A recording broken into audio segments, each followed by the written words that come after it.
नमस्कार, मैं मृदुला श्रीवास्तव सी न्यूज भारत में आपका स्वागत करती हूँ। वक्त हो गया है न्यूज बुलेटिन का।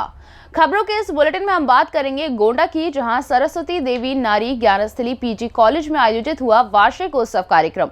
साथ ही रामपुर के तराई क्षेत्र में वारिस पंजाब डे के प्रमुख अमृतपाल के समर्थन में लगे पोस्टर। आगे जानेंगे कहां करनी सेना के जिला मीडिया प्रभारी बने ठाकुर सूरजपाल सिंह कुशवाहा। ऐसी और भी तमाम खबरों पर करेंगे विस्तार से चर्चा।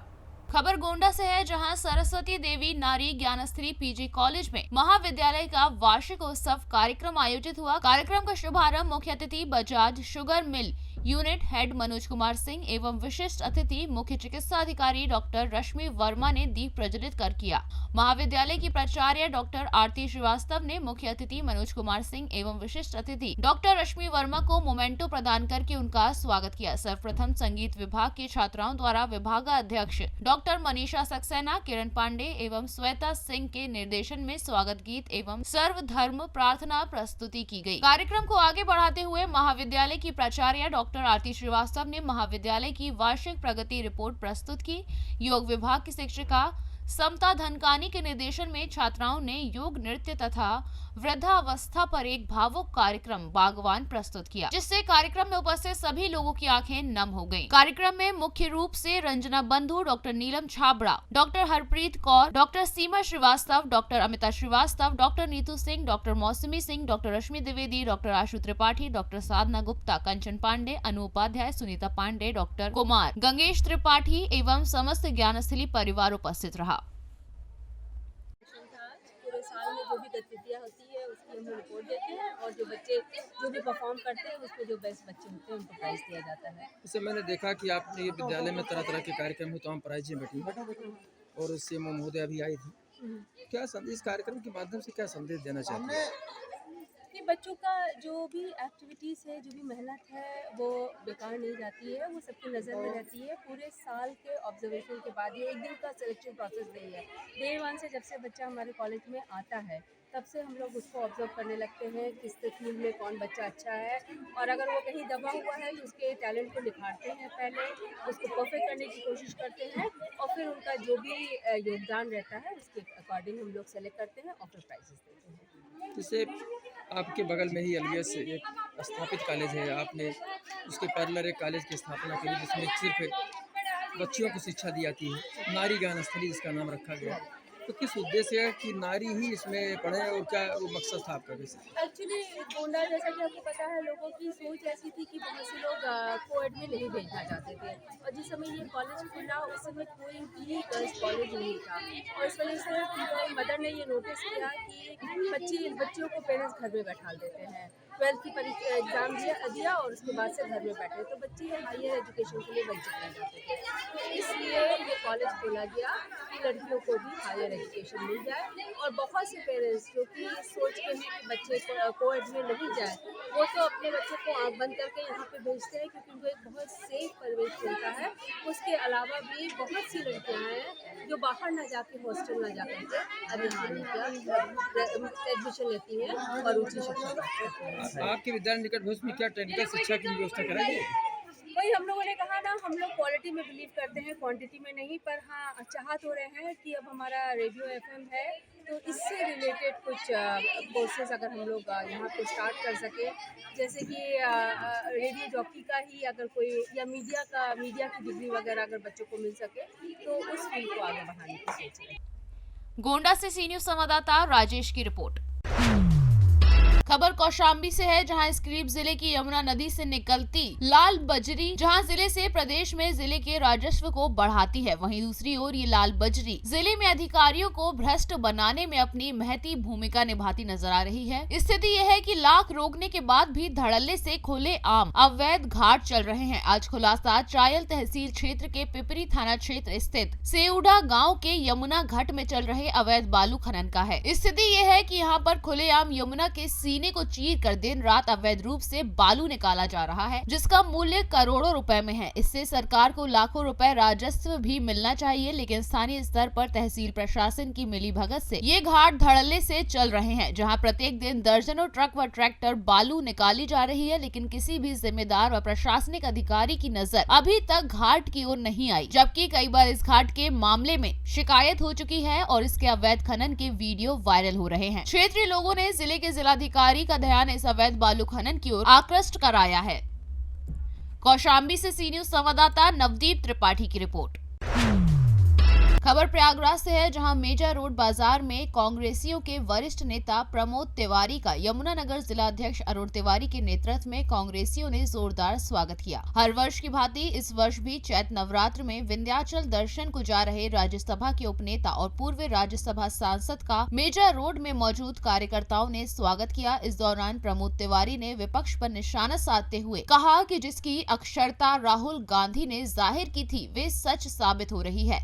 इस देश में बोलने की आजादी नहीं रही, तानाशाही आ चुकी है, जो इनके भ्रष्टाचार को उठाएगा। भ्रष्टाचार के खिलाफ आवाज उठाने वालों की आवाज खामोश की जाएगी, चाहे पार्लियामेंट में उठे या बाहर उठे। आगे कहा कि 1978 में इंदिरा गांधी के साथ में भी यही हुआ था। 80 में कांग्रेस लौट कर आई थी, आज राहुल गांधी के साथ 2023 में हुआ है। मेरी भविष्यवाणी है 2024 में लौटकर कांग्रेस आएगी। इसके बाद उनका काफिला विंध्याचल की ओर निकल पड़ा। स्वागत में अतुल तिवारी, दिनेश सोनी, रामचंद्र मिश्रा, मानस तिवारी आदि लोग उपस्थित रहे।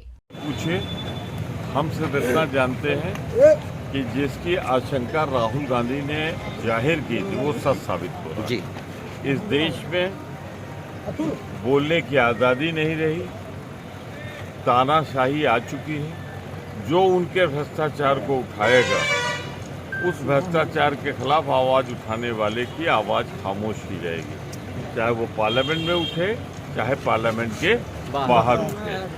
लेकिन याद कर लेना, सन 78 में इंदिरा गांधी के साथ भी यही हुआ। 80 में लौट के कांग्रेस आई। आज राहुल गांधी के साथ 2023 में हुआ है। मेरी भविष्यवाणी है 2024 में लौट के कांग्रेस और उसके साथ ही आएगी। धन्यवाद। प्रयागराज से सी न्यूज संवाददाता बुद्ध सेन वर्मा की रिपोर्ट। खबर रामपुर से है, जहां मिनी पंजाब कहे जाने वाले तराई क्षेत्र में एक बार फिर सिख अलगाववाद की आहट सुनाई पड़ी है। ताजा घटनाक्रम रामपुर जनपद की कोतवाली बिलासपुर क्षेत्र में अलगाववादी संगठन वारिस पंजाब दे के प्रमुख अमृतपाल सिंह के समर्थन में पोस्टर लगा दिए गए हैं, जिसमें उसका समर्थन करने और रिहाई के लिए आंदोलन की अपील की है। पोस्टरों में केंद्र सरकार व अमृतपाल की अघोषित गिरफ्तारी का आरोप लगाया गया है तथा अमृतपाल की रिहाई की अपील की गई है। अमृतपाल के समर्थन में लगे इन पोस्टरों में आगामी 26 मार्च को शाम 4 बजे बिलासपुर पुरानी मंडी से रैली निकालने को एकत्र होने की अपील की गई। पोस्टर लगाए जाने की सूचना से पुलिस प्रशासन में हड़कंप मच गया। पुलिस ने आनन फानन में पोस्टर फड़वा दिए और पोस्टर लगाने वाले लोगों की तलाश में जुट गई। गुरुवार को रात में कोतवाली बिलासपुर क्षेत्र के मोहल्ला शांति कॉलोनी के निकट पंजाबी कॉलोनी स्थित नगरपालिका कॉम्प्लेक्स समेत कई जगह अलगाववादी अमृतपाल सिंह के समर्थन में पोस्टर लगाए गए। सुबह पुलिस को ज्यों ही पोस्टर लगाए जाने की सूचना मिली, बिलासपुर कोतवाल नवाब सिंह दलबल के साथ मौके पर पहुंचे और नगर पालिका कॉम्प्लेक्स के पिलरों पर अमृतपाल सिंह के समर्थन में लगे पोस्टर हटवाए। पुलिस उप महानिरीक्षक मुरादाबाद परिक्षेत्र शलभ माथुर बिलासपुर कोतवाली पहुंचे और अधिकारियों की बैठक ली, जिसमें पुलिस अधीक्षक अशोक कुमार शुक्ल, सीओ लाइन संगम कुमार, सीओ स्वार ओंकार नाथ शर्मा व कोतवाल नवाब सिंह भी मौजूद रहे। बैठक के बाद डीआईजी ने पुलिस बल के साथ नगर के विभिन्न मार्गों पर पैदल मार्च निकाला और लोगों को किसी अफवाह पर ध्यान न देने और शरारती तत्वों पर नजर रखने की अपील की। अमृतपाल के पोस्टर लगा दिए गए यहाँ पर, उसमें क्या कहना चाहेंगे? जी, उस संदर्भ को लेकर भी चर्चा की गई। उसको लेकर भी हमारी जो स्थानीय अभिसूचना यानी इंटेलिजेंस यूनिट्स हैं और जो स्थानीय पुलिस है वो अलर्ट है। और मैं पब्लिक आपके माध्यम से पब्लिक से यही अपील करना चाहूँगा कि इस तरह के पोस्टर या इस तरह के बहकावे के अंदर ना आए। इसी संबंध में कुछ लोगों से भी यहाँ पे मंत्रणा की गई और उनको भी काउंसिल किया। जैसा सर वो करेंगे 26 जनवरी को पुरानी मंडी में कार्यक्रम होगा, 26 मार्च को इस तरह के लिए भी यहाँ पर प्रॉपर फोर्स डिप्लॉयमेंट किया गया। सबसे पहले इसमें वरिष्ठ पुलिस अधीक्षक के माध्यम से और लोगों से वार्ता करके यहाँ पे जो स्थानीय लोग हैं उनसे भी अनाउंसमेंट कराया जाएगा कि इस तरह की पहली चीज़ तो कोई होने नहीं देंगे, ना होगी। और अगर है तो इसकी सूचना पुलिस को दे। पुलिस अपनी तरफ से भी आइडेंटिफाई कर रही कि किन लोगों ने इस तरह का पोस्टर यहाँ पर लगा दिया है। और इस संदर्भ में हमारी, जैसा मैंने बताया कि अक्रॉस दी बॉर्डर, वहाँ पर भी लोगों से बातचीत हुई है। कुछ लोगों को हमने अभी तक आइडेंटिफाई भी किया है। आवश्यकता पड़ेगी तो उनके खिलाफ जो भी विधिक निरोधात्मक कार्रवाई है वो भी की। रामपुर से सी न्यूज संवाददाता साजिद खान की रिपोर्ट। जनपद संभल के कैला देवी थाना क्षेत्र के गांव मुबारकपुर निवासी ठाकुर सूरजपाल सिंह कुशवाहा को राष्ट्रीय राजपूत करनी सेना के द्वारा जनपद संभल का जिला मीडिया प्रभारी मनोनीत किया गया। उनके जिला मीडिया प्रभारी बनने पर उनके चाहने वालों और शुभ चिंतकों ने उनके लिए सोशल मीडिया तथा फोन पर बधाइयां दी। जब इस संबंध में सूरजपाल सिंह कुशवाहा से बात की गई तो उन्होंने बताया कि मैं इस पद को बड़े कर्तव्य और निष्ठा के साथ निभाऊंगा और संगठन को एक नई दिशा प्रदान करूंगा। श्री राष्ट्रीय राजपूत करनी सेना की ओर से मुझे जिला मीडिया प्रभारी संभल बनाए जाने पर करनी सेना का मैं हार्दिक आभार व्यक्त करता हूं और मैं संगठन के सभी कार्यों को लगन और ईमानदारी के साथ निभाऊंगा। इसी के साथ जय श्री राम, जय राजपूताना, जय मां भवानी। संभल से सी न्यूज संवाददाता LK भारद्वाज की रिपोर्ट।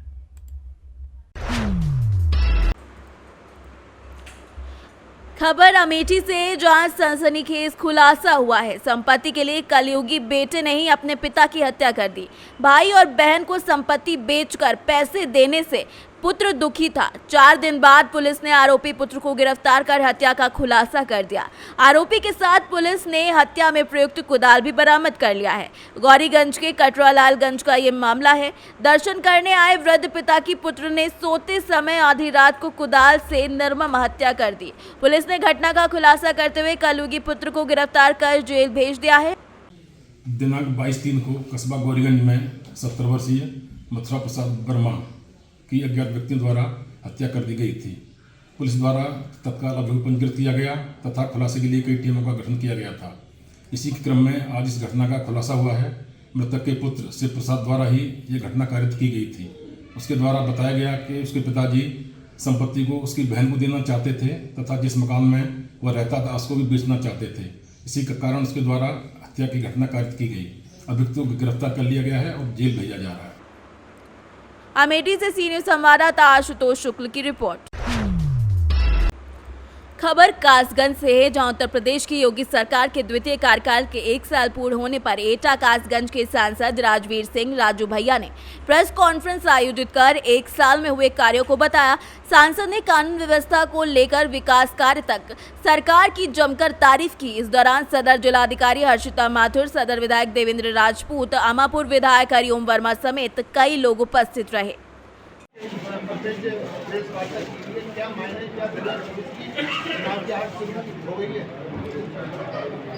देखिए, उत्तर प्रदेश सरकार का आज 1 वर्ष पूरा हुआ है और 1 वर्ष की उपलब्धियां मैंने आज सबके सामने गिनवाई थी। और ये जो पत्रक है इसमें सब बिंदुवार दिया गया है। इतना तो लोग सरकारें 5 साल नहीं कर पाती है, हमने 1 साल में किया पूरा। जो 7-61 साल में नहीं हुआ, हमने प्रदेश सरकार ने 6 साल में और केंद्र सरकार ने 9 सालों में पूरा किया है। और जहाँ तक बात करती है कि कुछ चुनाव का स्टार्ट हो गया है, तो चुनाव तो हमारा कभी बंद ही नहीं होता है। एक चुनाव समाप्त होता है, दूसरे की तैयारी शुरू होती है। जहाँ तक माफियाओं का अंतिम सवाल है, तो माफियाओं का तो अंत हुआ है, लेकिन जो दूसरी तरह की माफिया जैसे खनन माफिया उनका अंत नहीं हुआ है, उसके बारे में आप क्या कर रहे हैं? देखिए, सभी माफियाओं की नकेल कस दी गई है। अगर कहीं कोई 19-20 रह भी गया हुआ तो उसके खिलाफ भी कार्रवाई होगी।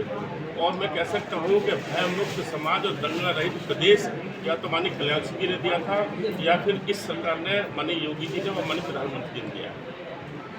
कासगंज से सीनियर संवाददाता मानपाल यादव की रिपोर्ट।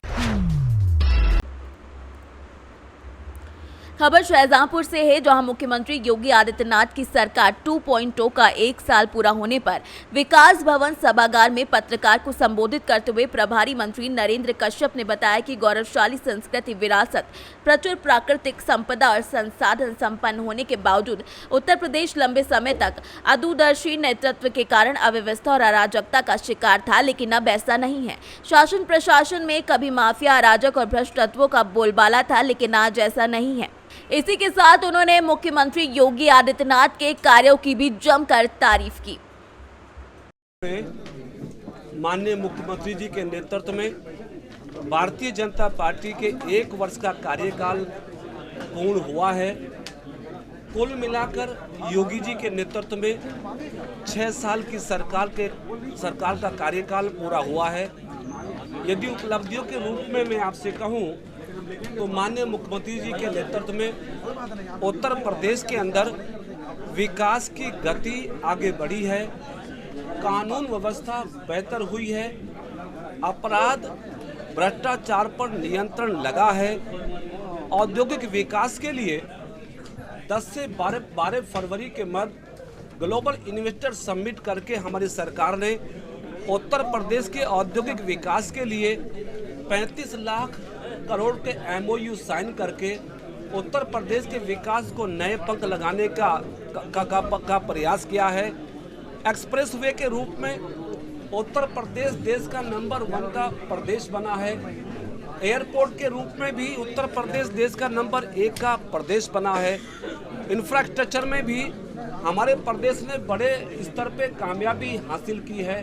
दिव्यांगजन हो या पिछड़े वर्गों के लोग, किसान हो या मजदूर, प्रत्येक तबके के लोगों के कल्याण की चिंता करते हुए अगर मैं संक्षिप्त में कहूं तो माननीय योगी जी का 1 साल का कार्यकाल बहुत ही अभूतपूर्व है, विकास की बुलंदियों को छूने वाला है। अगर 6 साल के आदरणीय मुख्यमंत्री जी। शाहजहांपुर से सीनियर संवाददाता राजू यादव की रिपोर्ट। खबर उन्नाव से, जहां कांग्रेस पर बीजेपी MLC ने पलटवार किया है। कांग्रेस नेता और सांसद राहुल गांधी की सदस्यता रद्द होने पर MLC रामचंद्र प्रधान का बयान सामने आया है। उन्होंने कहा कि जो जैसा करेगा उसको वैसा फल मिलेगा। उन्होंने कहा कि राहुल गांधी बैकवर्ड का सम्मान न करते हुए पूरे मोदी समाज को चोर कहते हैं, तो उन्हें सजा कोर्ट ने दी है। विपक्ष का काम है, जब उनके पास कोई मुद्दा नहीं तो चर्चा में रहने के लिए वो तरह तरह के आरोप लगाना शुरू कर देते हैं। MLC रामचंद्र प्रधान ने यूपी सरकार के 1 साल पूरे होने पर सरकार की उपलब्धियां भी गिनाई। राहुल गांधी जी को न्यायालय ने ये जो निर्णय आया है, जो उनकी सदस्यता गई है, वो निर्णय अदालत का है, भारत सरकार का तो है नहीं, ना उत्तर प्रदेश सरकार का है। फिर जो जैसा करेगा वैसा भरेगा। राहुल गांधी जी बैकवर्ड का कोई सम्मान न करते हुए सारे बैकवर्ड को, पूरा मोदी समाज को उन्होंने चोर कहा है, तो उसकी सजा उनको मिली है, कोर्ट ने दिया। न्यायालय ने 1 महीने का समय दिया था। विपक्ष लगातार आरोप लगा रहा है कि जल्दबाजी में ये फैसला लिया गया है, इसको किस तरीके से? देखिए, मैंने अभी कहा कि विपक्ष का काम है, जब कोई उनके पास मुद्दा नहीं है तो चर्चा में बने रहने के लिए तरह तरह का आरोप लगाते हैं। उन्नाव में 300 बेड के अस्पताल बने हुए हैं, उनमें मानक के अनुरूप ना तो डॉक्टर हैं और ना ही स्वास्थ्य कर्मी है। किस तरीके से स्वास्थ्य व्यवस्था जो है बेहतर बनाई जाएगी? स्वास्थ्य व्यवस्था अच्छी है और अच्छी रहेगी और अच्छी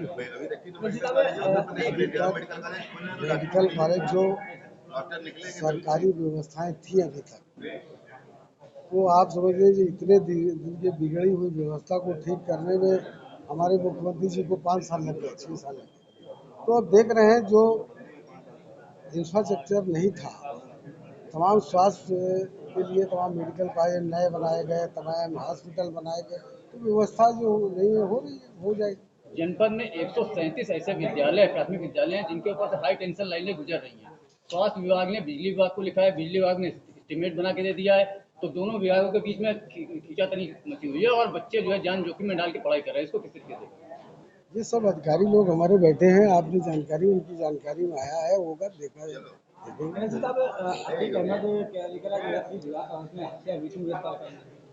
24 फरवरी से अभी तक उनके उन्नाव से सी न्यूज संवाददाता अजय कुमार की रिपोर्ट। खबर उन्नाव से, जहां भूमाफियाओं के हौसले बुलंद है। अधिवक्ता की पुश्तैनी जमीन पर दबंग भूमाफियाओं ने कब्जा कर लिया है। निर्माण को ढहाकर जबरन कब्जा किया गया है। पीड़ित अधिवक्ता ने थाना समाधान दिवस में शिकायत दर्ज कराई। पुलिस की मौजूदगी में कब्जा करने वालों का वीडियो बनाकर भी वायरल किया गया। गंगा घाट के पीपरखेड़ा एहमाली का मामला बताया जा रहा है। क्या नाम है और क्या मामला है आपका? हमारा नाम वेद प्रकाश शुक्ला एडवोकेट है और हमारे फादर्स ने एक ज़मीन खरीदी थी मझरा पीपरखेड़ा एहतमाली में, जिसका 20 साल से हम लोगों के पास कब्जा है। उसमें अभी कुछ दिनों से गिरजा शंकर मिश्रा दबाव बना रहे थे कि ये ज़मीन मेरे नाम बेच दीजिए, हमको बेच दीजिए। लेकिन वो ज़मीन जब हम लोगों ने नहीं बेची और अभी 2021 में हमारे फादर की मृत्यु हो गई, उसके बाद वो वरासत में हम लोगों के नाम चढ़ी आई। अब उसमें वो दूसरा नंबर एक लगा करके जेसीबी चलवा करके न्यू खुदवा करके उसमें न्यू भरवाने का प्रयास कर रहे थे, जिसको हम लोगों ने पुलिस बल के द्वारा रोका और रोकने के बाद आज जो है थाना समाधान दिवस पे आकर के एप्लीकेशन दी है अपनी। उन्नाव से सी न्यूज संवाददाता अजय की रिपोर्ट। फिलहाल के लिए इस न्यूज बुलेटिन में बस इतना ही। देश और दुनिया की तमाम खबरों को जानने के लिए देखते रहिए सी न्यूज भारत। हर खबर आपके साथ, आपके हाथ।